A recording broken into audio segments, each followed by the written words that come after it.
It's not too late, and you're not too early. Don't young it away, and don't old it away. Sometimes I'll hear people say, YOLO, you only live once. I'm young. Let me just go out and have some fun and do what I want to do. I'll get to the important stuff later. I just want to have fun right now. And that's what we would call younging it away because you believe, and listen, more often than not, you're right. You believe that you have time and you can make mistakes and you can waste time and you could party and have fun and not really kind of figure out your life or what you want to do. That doesn't have to be priority number one right now, okay? And there is some truth to that. You could actually piss away your 20s. My mentor, when I was in graduate school at Yale, would always say, your 20s are your throwaway years. And there is some truth to that. My thinking at the time was, I don't want to throw away my 20s. I want to use them to learn as much as I can, to make as many mistakes as I can, and to fail forward.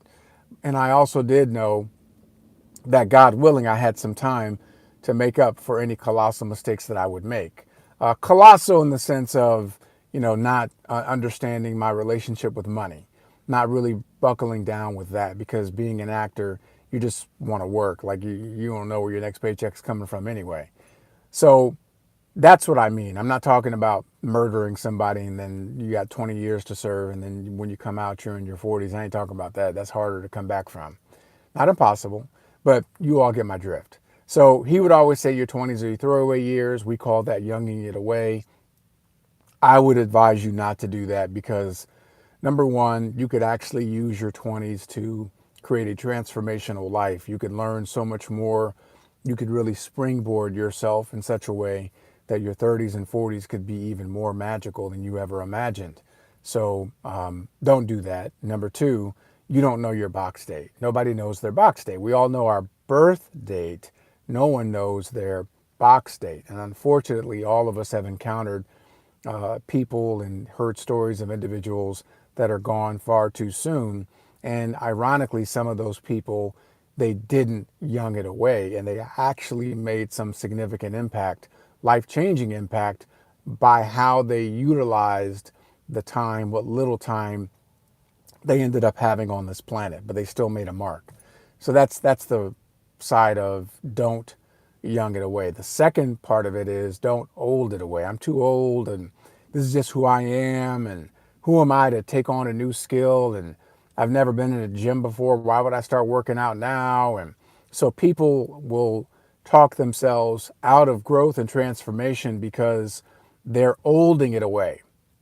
They feel like they're fixed, that this is just who I am and I'm set. And that's a huge mistake because you're not. Language is the software of the mind. The story that we live from can be changed. We can actually write a brand new chapter. We can write a whole new book if we choose to do so. You're not stuck. You're not a dog. You're not a cat. You're not a tree. You're a human being, not a human done. Being, meaning you're becoming, you're evolving. That is the purpose and the nature of the journey of life. So don't old it away either. We are the sum total of our choices. You could look at someone and you could see how they are energetically, how they show up in their physicality, their physical body, and they are the sum total of their choices and their belief system. You can't hide from that. So I would encourage you to remember some of the greatest stories ever told are people that reinvented their lives in the second half of their life, meaning the second half of that century mark, okay? So I'm sharing this with you from the vantage point you're going to live to be 100. And there are so many individuals that created dynamic, inspirational, transformational lives from the point of making decisions on the other side of 50. Look at Ray Kroc. You may debate how he came to create the franchise model and what took place between him and the McDonald's brothers, but you can't deny that this man in his 50s decided he wanted to reinvent his life. He wanted to create something that had never been created before, And up to that point, he was just known as a milkshake machine salesman. He sold milkshake mixers. And he became one of the most successful businessmen and entrepreneurs in history. Had created $1 billion net worth. But he started that journey in his 50s. Colonel Sanders was knocking doors selling his recipes because he used to have a little chicken spot, and they built a highway, and that highway took traffic away from his restaurant. So he started going door to door selling his recipe and offering a split from whatever was sold. But he turned that into something that became a $2 million exit as Kentucky Fried Chicken. Now, he got shafted, no mistake, like make no mistake about it. But $2 million in your late 60s, in the late 60s, early 70s, like he was, I want to say it was early 1970s when he made the deal, and he was in his late 60s. But he didn't start all of that until he was in his 60s. So we have so many different examples. Martha Stewart had to reinvent herself post-prison, late 50s, early 60s. Peter Drucker, his most prolific production, he's a business management guru. So he trained and taught a lot of individuals in business. And he didn't become more prolific in his production until he was in his 60s, in terms of the books that he was writing, the speeches he was giving, the impact he was having. And I can go on and on and on. And I'll give you one more example, Sister Madonna. Sister Madonna did not run her first marathon until she was 65 years young. And between ages 65 and ages 75, she ended up competing in multiple Iron Woman competitions or Iron Man. She's run multiple marathons. She is a high-level athlete, and she reinvented herself because she didn't start literally exercising until she was in her 40s, but then she started competing. So my point is this: don't young it away and don't old it away. Stop comparing yourself to other people where you are in your journey. Find the markers in your journey that you draw inspiration from. Now, the markers could be, they don't have to be quote unquote positive or uplifting. They could be incredibly frustrating and annoying. But if you find markers in your journey, man, I thought I would be at this point in my journey. I'm not. Well, that should piss you on, right? Piss you off, but piss you on. So you can really get grounded and intensify your focus and your direction so that you're taking very specific action toward that new outcome that you want to create. That's one aspect of it. The other aspect of it is identifying those points of accomplishment and achievement in your life, those utopian moments. We have to have these reference points because it reminds us of who we are, what we're capable of. What happens oftentimes in this era of social media and mass consumption is that many of us we fall into that trap of consuming what we see in the social media, internet landscape. And number one, you don't know the whole story of what it is that you're watching. Number two, nobody gets on social media and posts when they're having a shitty day. They don't get on social media and post when they're going through a divorce and how painful that is and what a failure they feel like they are, how they're letting their family down, themselves down, their kids down. Nobody gets on social media and talks about how they ran around and they were cheating on their spouse, or they they were cutting corners on their job, or they were embezzling money and now they've decided to turn over a new leaf. Nobody gets on social media and tells you all of that. They only show you what they want you to see. So stop comparing yourself to things that are not even 100% authentic, because you don't know. You don't know. There are very, very few people that show up that way. I'm not saying that there are not some people that are 100% authentic. It's just very hard to find. That's number one. Number two, listen, nobody wants to hear that anyway, okay? Like, I'm not going to get on here and share with you when I'm having I might get on here when I'm having a shitty day, but I'm not going to indulge in that because who cares? Like, nobody cares anyway. So I do understand there's a point of sharing where you want to bring value, but I'm not going to lie or mislead you either.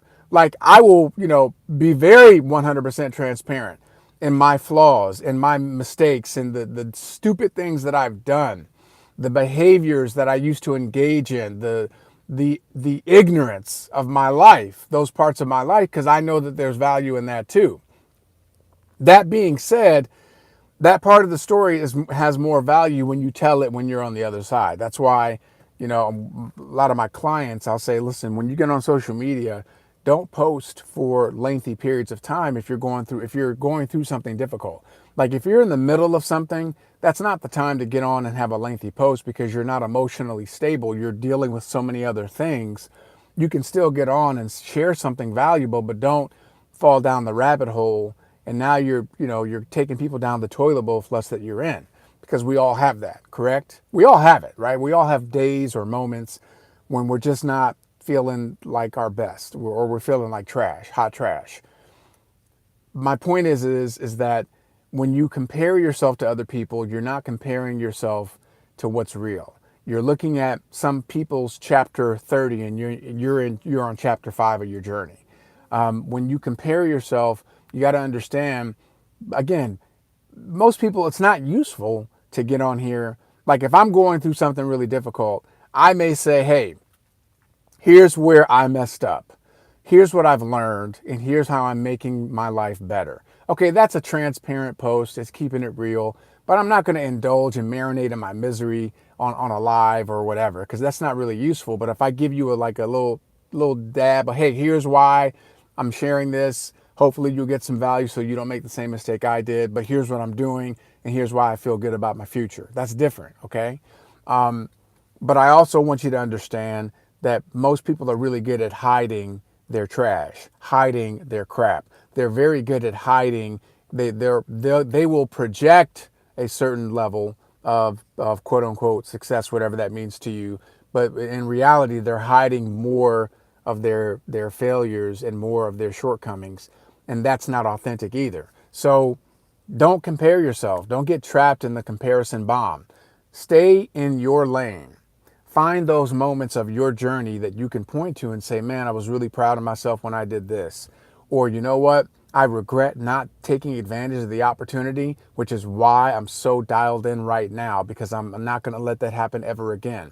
I regret not being fully present for family members or relationships back then, but I'm never going to let that happen again. So I'm going to be dialed in and more intentional right now. I regret not taking better care of my health and well-being back then, but I will never let that happen again. I'm pissed on for greatness right now. So don't young it away. Don't old it away.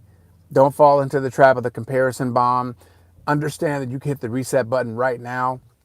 And the reason I wanted to give you this message is because I want you to think about your 2026. Start strategically mapping out your 2026 right now. Start mapping that out right now. Start thinking about who you want to be right now. Start being intentional right now. And you're not a prisoner to your past. Your past is a brilliant teacher. Don't let it be your torture. And take the opportunity right now to start moving with that level of I am, because whatever follows I am also follows me. I am my life. I'm excited about my future. I am clear on what my outcome is. I am committed to excellence on this day. I'm willing to do today what others don't, to have tomorrow what others won't. So when you're having that constant conversation with yourself and you're taking on that activity and those actions and that mindset, it gives you permission to reinvent your life, to recreate your life, because we're not a dog. We're not a tree. We're not stuck. We can absolutely have the opportunity to be brand new on this day. So I want to encourage you to take some time out right now. Start thinking about mapping out your 2026. Start thinking about how you can make great use of the time and the opportunities that are before you. I'm excited for a brand new year, but I'm also focusing on finishing this 2025 year incredibly strong. But I just wanted to give you that word because I felt compelled to do so. And I'll share this with you too. When I look at my markers on my life, it's a reminder to me of staying in touch. You know, there's a phrase in the Bible that says to remain childlike. There's a reason why we talk about God the Father. Okay, that's an example. Not everybody has that. It could be Allah, it could be Yahweh, or what have you. But the reason there's that language is because we understand that we come from a creative source. We come from a power, from a place that's far greater than who we are. Okay, and when you have that, and so maintaining that childlike quality, it means there's a benefit to youthful energy and vigor that we should never lose. There's a benefit to the power of creativity and imagination that we should never lose touch with. And when I look back at some of the markers, it's because I was fully engaged in my imagination. If it was when I was speaking around the world, I had this imagination, this childlike quality of possibility. Even though I had never spoken professionally before, I believed that I could. Even though I had never acted on a Broadway stage in a Shakespearean play, or acted in an off-Broadway, or acted in major motion pictures and television in New York City, even though I had never done those things, I had a childlike quality that was possible, and that if I just focused and did the work and had the imaging and the vision and allowed my imagination to dictate my activity, it could be done. When I look back on building a business, even though I had no business experience, but building a sales force and building a sales team of 140,000 people, I didn't know that that number was even attainable. That was now in the realm of my imagination. I had to grow into that, but I had to start somewhere. And I started in my imagination. I started with a childlike quality of, if other people can do it, I could do it too. If other people could create their lives, I could create my life too. I can reinvent myself yet again. I could go from being an actor to being a full-time speaker to being a full-time businessman and entrepreneur. What else can I do? What else is available to me? How can I create another iteration of growth and impact and creativity and success in my life? So I want to encourage you. Your past doesn't equal your future, and it works both ways. It doesn't matter if you had massive success. It doesn't matter. What matters is what you're going to do today for a greater tomorrow. It doesn't matter if you've never had massive success. What matters is what you're going to do today to create a greater tomorrow. So be childlike, allow your imagination to take capacity. If you're getting this and you're watching this and you're in the United States, listen, you have a place and a space where you can go out and make your way. Go out and stake your claim. Go out and have impact on your community. And it can come from not just what you're doing for your goals and your dreams, but how you give back, how you pour into other people, how you take time to volunteer, take time to just by somebody else or to serve someone else. There's so many dynamic ways that we can make our lives useful. So I encourage you to start planning your 2026 now. I encourage you to be very intentional with how you want to finish 2025. I encourage you to be childlike, to allow your imagination to take hold, and to never, ever, ever forget that you have unlimited capacity. Have a beautiful day. If you got some value out of this, please like and subscribe. Share this video with some individuals that can benefit. Maybe they need a pick me up. Maybe they need a reminder that they have greatness within them, as Mr. Brown always says. And I will repeat that message to each and every one of you. Have an awesome and amazing rest of your day.